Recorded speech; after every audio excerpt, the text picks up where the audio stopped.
Magandang araw mga classmates at welcome sa Wikaharian Online World. Ako si Ate Michelle. Kumusta kayo mga classmates? Ako siguradong abalang-abala kayo no sa nalalapit na Pasko. Namasko na ba kayo sa inyong mga ninong at ninang? Ako hindi pa. Alam niyo kami rin dito sa Wikaharian Online World, abala rin kami kasi may inihanda kami para sa inyo. At para malaman na natin kung ano ito, awitin na natin ang Kumusta, Kumusta Song. Narito na.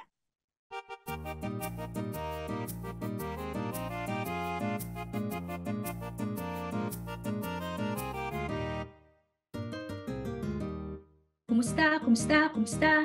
Kumusta kayong lahat? Ako'y tuwang-tuwa, masaya't nagagalak.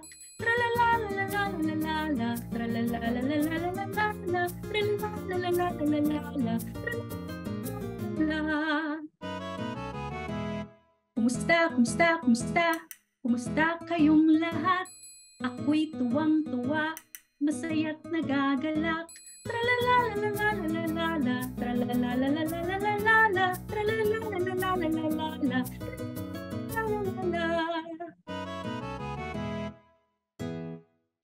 Ngayong araw, sasamahan ulit tayo ng mga kaibigan natin mula sa Quezon City Public Library. At dahil malapit na nga ang Pasko, naibalot nyo na ba ang mga regalo ninyo? Ano bang mga ireregalo ninyo? Napag-isipan nyo na ba yan? Nahirapan ba kayo sa pag-iisip ng ireregalo? Sina Lolo Bok at Paz kaya. Alamin natin kung handa na sila. Pero bago natin sila makita, awitin muna natin ang Oras ng Kwentuhan Song. Narito na!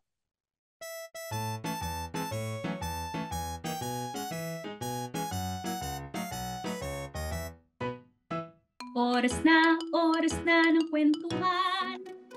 Oras na ng kwentuhan. Oras na, buksan ang mata't tenga. Oras na ng kwentuhan.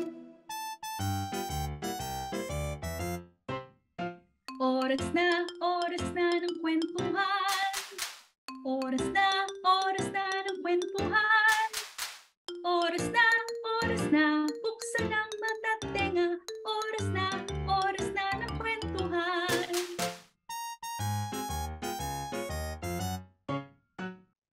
Alam niyo mga classmates, tradisyon na, no? Na tuwing Pasko ay tayo ay nagreregalo, hindi ba?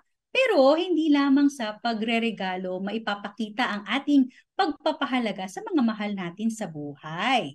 At sa araw na ito, makakasama natin sina Lolo Bok at Kaz, mga puppet sila mula sa Quezon City Public Library. At sa tulong nila, malalaman natin kung ano-ano ang iba't ibang paraan ng pagpapakita ng pagpapahalaga sa ating kapwa. Handa na ba kayong malaman kung ano-anong mga yan? Narito na sila.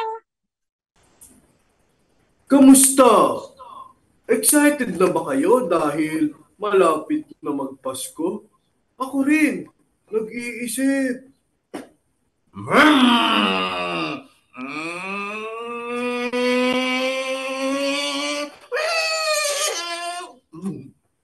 Oh, Paz, huminahon ka.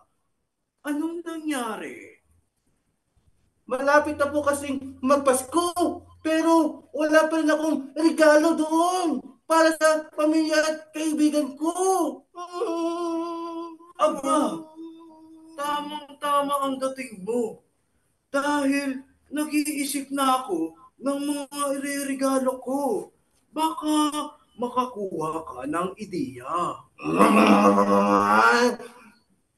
Kayo? Meron na ba kayong ireregalo sa pamilya at kaibigan nyo? Wala rin? Hala? Huwag kayong mag-alala. Tutulungan ko kayong mag-isip. Talaga po? Oo.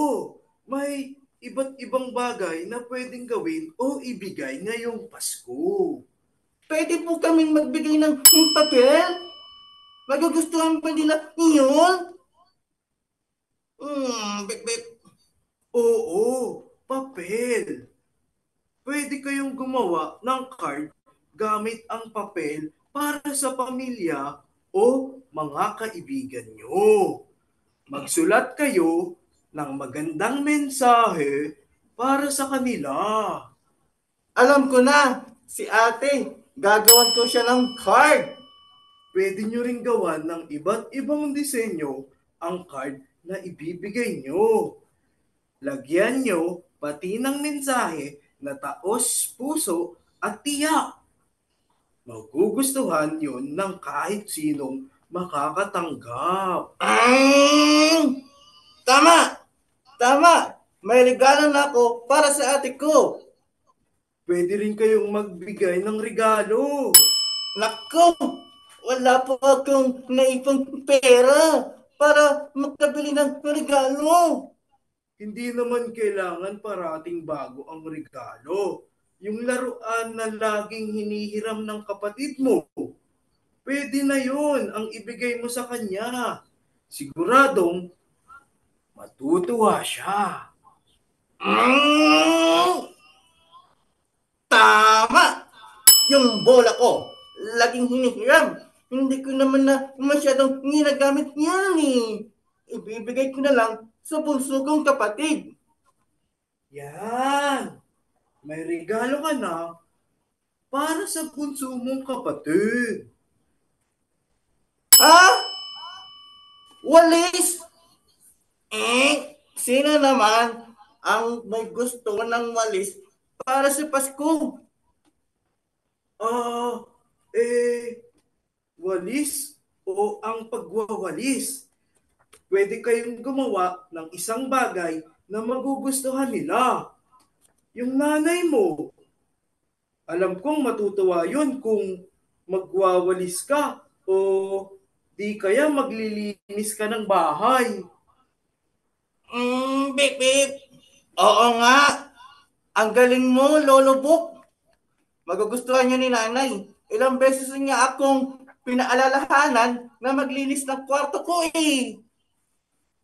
Kung wala kayong maisip na pwedeng gawin para sa mga kapamilya ninyo, pwede mo silang bigyan ng guwantes. Guantes? Gloves? Para saan? Biro lang.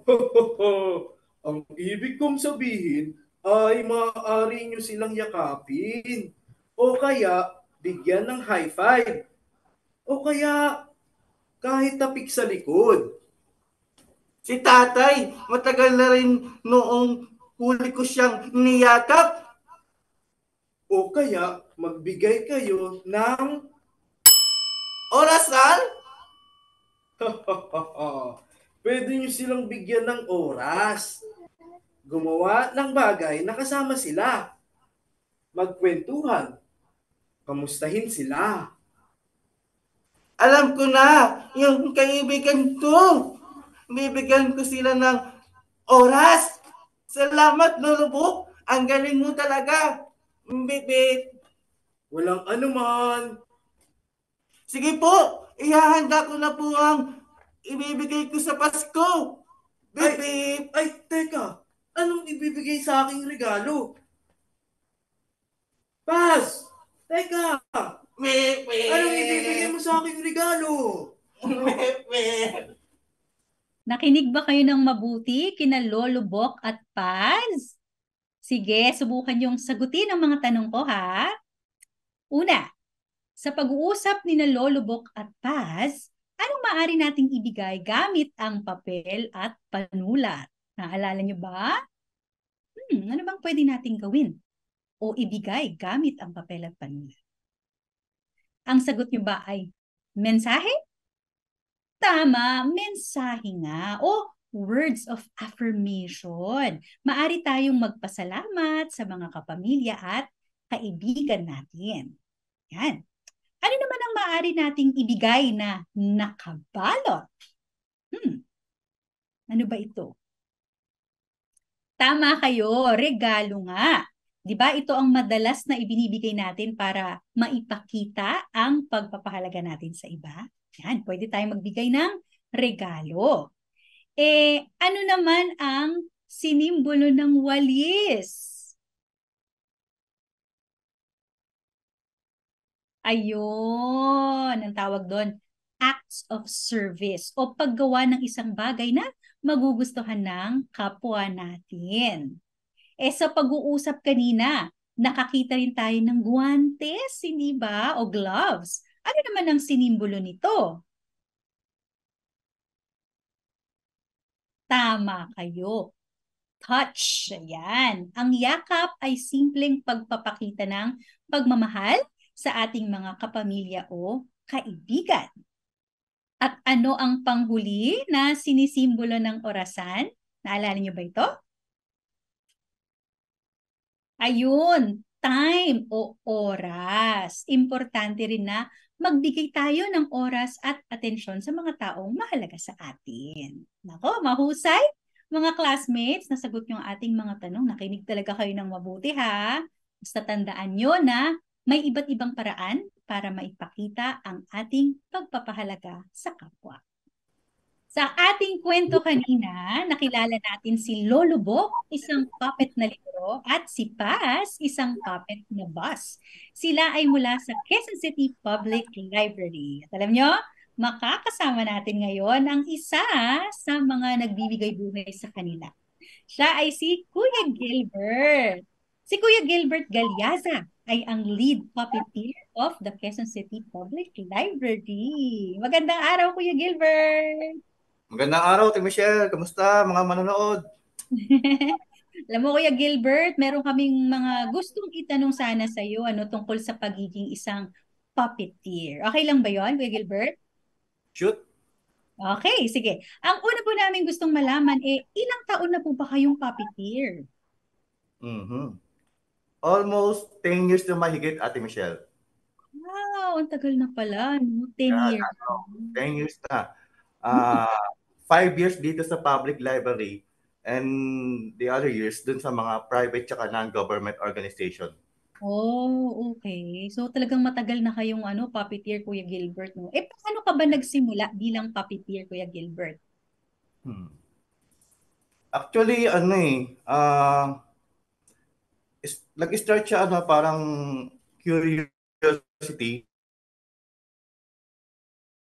hobby, kasi na-invite ako ng isang friend ko sa isang company na nag-cater ng puppetry sa mga birthday parties, which is mga 1999, mga ganun year. Mm-hmm. And then, that time, pumasok ako as a pintor.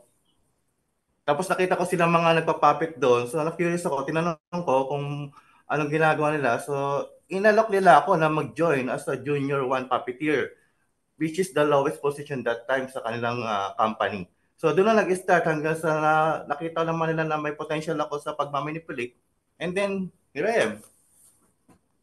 Ang galing, Talaga nagsimula lang sa curiosity, no? Pero 10 taon mo na siyang ginagawa ngayon.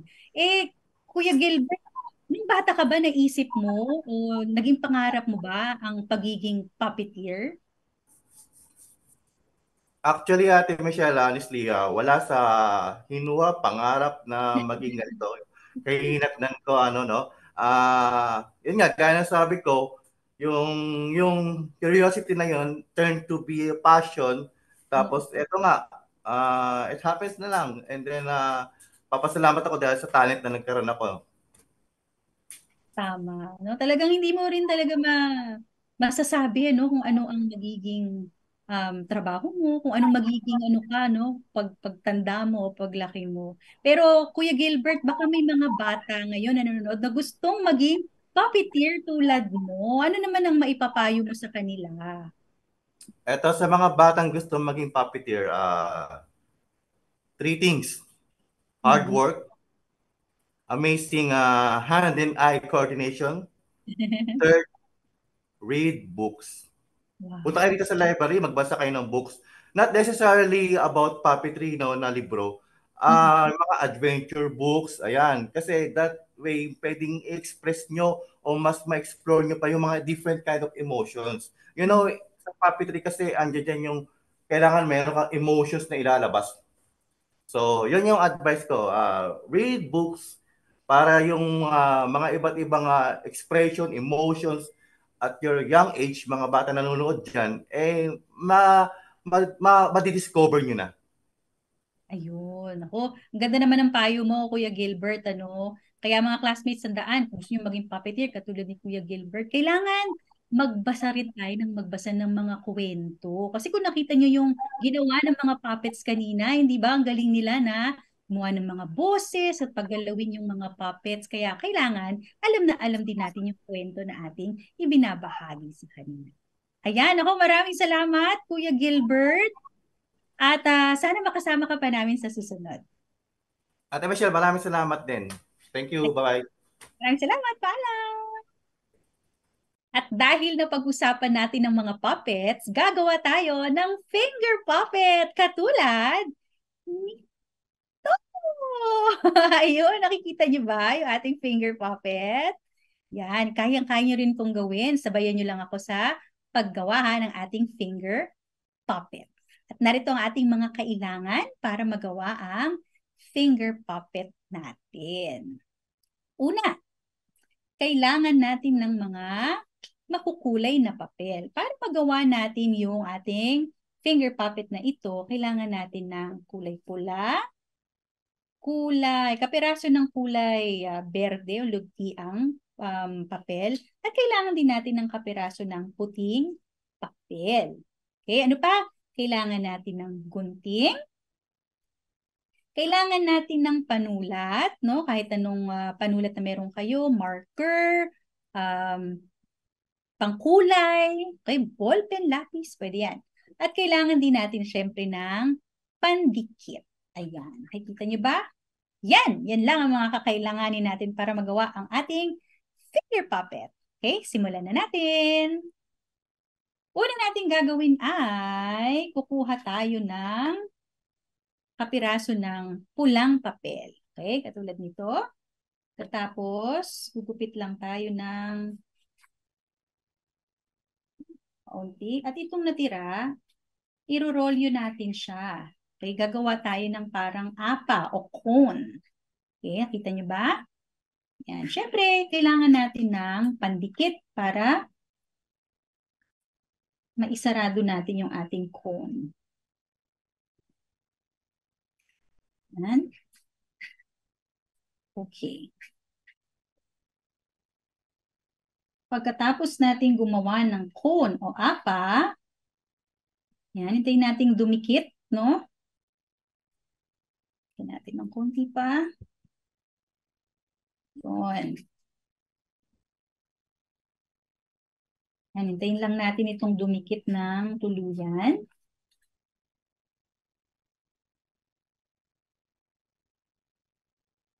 Okay. Habang hinihintay natin itong dumikit, gugupitin lang natin yung sobra dito sa ilalim para maging bilog yung hugis ng ating finger puppet. Yun. So, ganito yung magiging itsura ng ating cone o apa. Okay? Para magaya natin itong ating ginawang finger puppet, yan, gawin na natin yung kanyang ulo. Para sa ulo, kukuha tayo ng kapiraso ng puting papel at gugupit tayo ng bilog. Okay, tabi lang muna natin yan.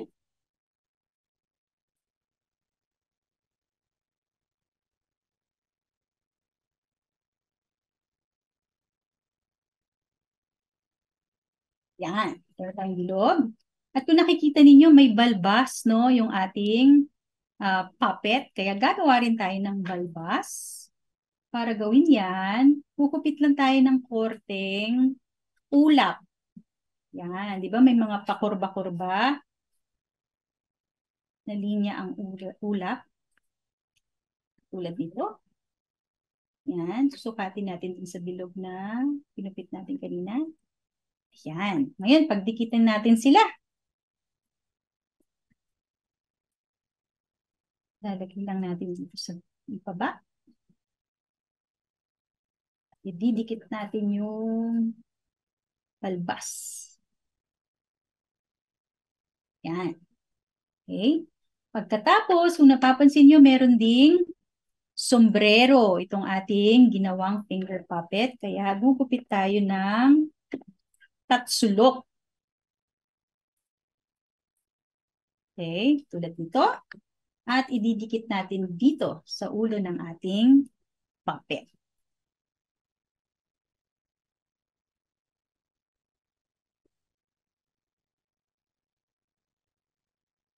Yan.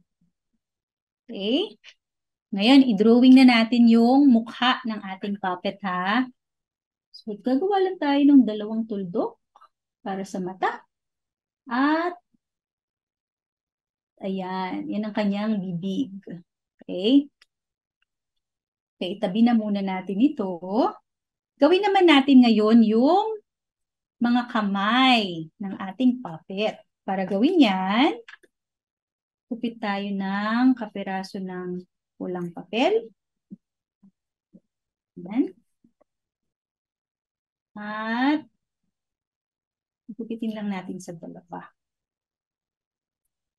Okay.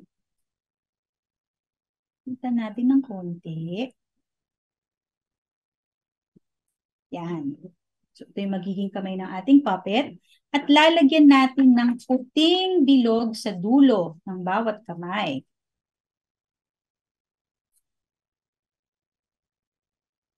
Mag-ingat tayo ha sa paggamit ng gunting.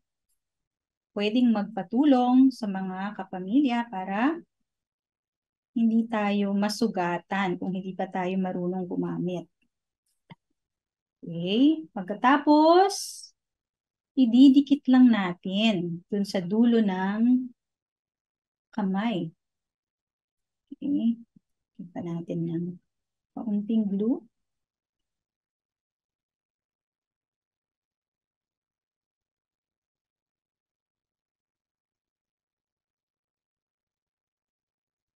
Ayan.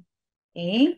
Ngayon, ang huli natin gagawin ay, bago natin pagsama-samahin yung bahagi ng ating puppet, kukupit tayo ng botones para sa ating finger puppet. Itong dalawang berdeng bilog.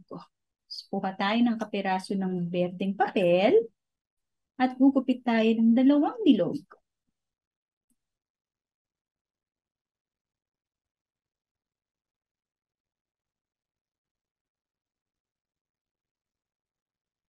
Ayan, kumpleto na yung bahagi ng ating finger puppet. Kaya naman, pagsama-samahin na natin sila. Tikit ko muna yung botones. Natin dito sa dalawa. Yan. Ngayon, idikit natin yung ulo ng ating puppet dito sa itaas na bahagi ng apa.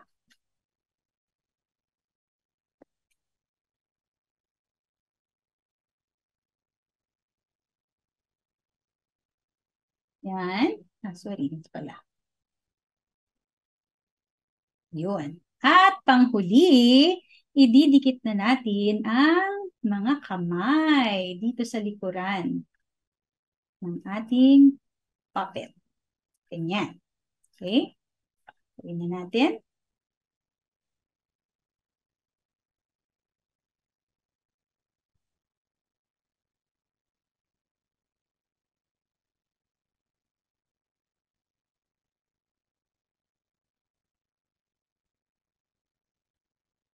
Okay, lapit na tayong matapos.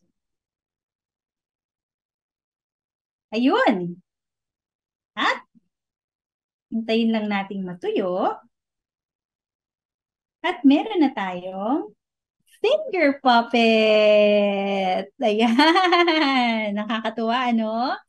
Yan, dalawa na ang ating nagawang finger puppet. At pwede pa kayong gumawa ng mas marami pa sa dalawa. Pwedeng 5. Dahil may 5 daliri sa ating isang kamay. Okay? At syempre, maaari nyo ring i-share ang mga nagawa ninyo sa amin. Ha? Huwag nyo kalimutang itag ang Knowledge Channel para makita namin ang inyong mga gawang sining. Okay? Ano na bang ginawa natin ngayong araw mga classmates? Una, syempre, nakausap natin si Kuya Gilbert at nakilala natin si Lolo Bok at si Taz na parehong mula sa Quezon City Public Library. Nalaman natin ng iba't ibang paraan kung paano ipakita ang pagmamahal sa ating kapwa at nakagawa tayo ng ating finger puppets. Ayan. Marami na naman tayong natutuhan, ano? Pero bago tayo magpaalam, kantahin muna natin ang Wika Harian Song. Narito na!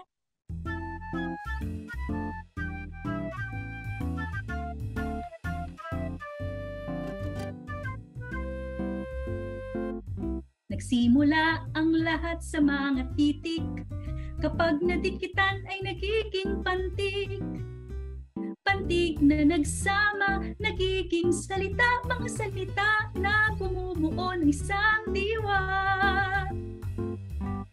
Umasa, sumulat, bumuo ng salita, pangungusap, talata, bahagi ng wika, pag-aralin silang lahat, bawat isa, at ikaw ay matututo sa pagbasa.